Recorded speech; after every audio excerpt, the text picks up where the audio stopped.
Ja seuraavaksi katsotaan, miten Visual Code Studiolla tehdään projektissa käytettyjen tuotteiden teknisten ominaisuuksien hallintaa. Eli meillä on tässä mittausanturi ja sen datat on aikaisemmin haettu.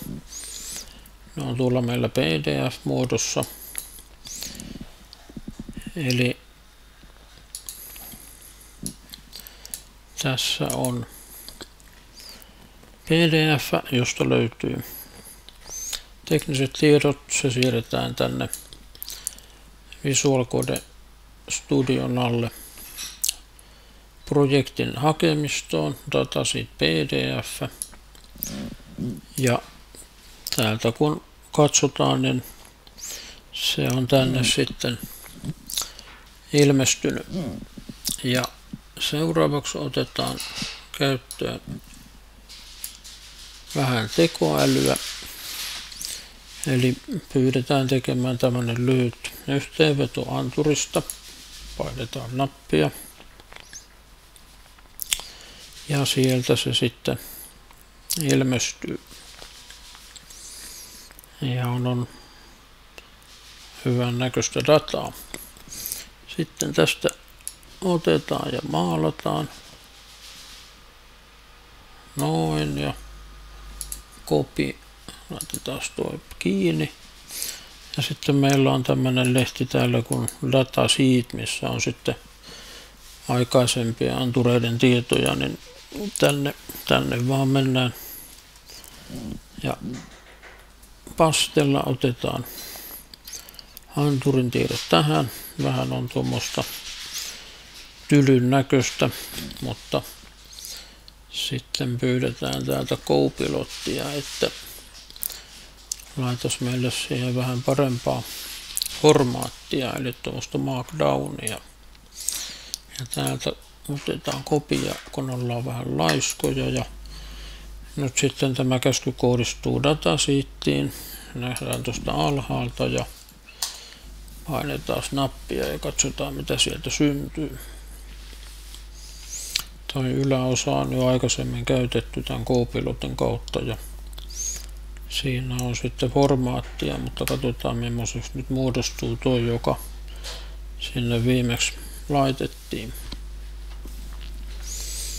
Ja täältä sitä tekstiä pukkaa niin kuin myyntimiehen esityksestä. Vähän aikaa se kestää, kun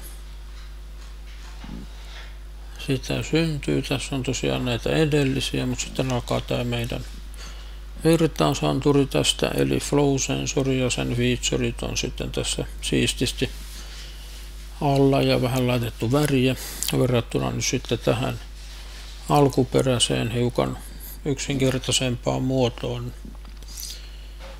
Ja sitten kun tämä on katsottu läpi ja ollaan tyytyväisiä siihen, niin sitten vaan mennään tänne alkuun ja tuosta painetaan Apply in Editor.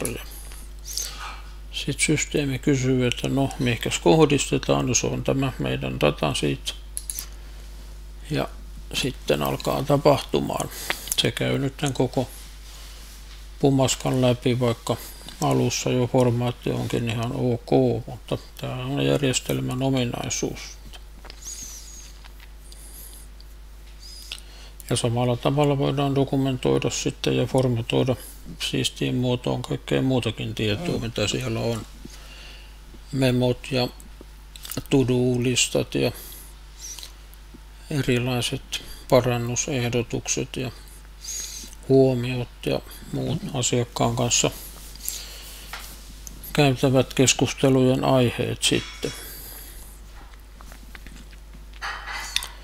Ja sitten vielä Copilotti kysyy, että mitäs tehdään, käydäänkö nämä niin kuin joka osa läpi ja hyväksytään, hylätään, muutetaan erikseen vai hyväksytäänkö koko esitys sellaisenaan, niin sitten painetaan tästä acceptia ja siinähän se sitten onkin. Tässä kaikki tällä kertaa.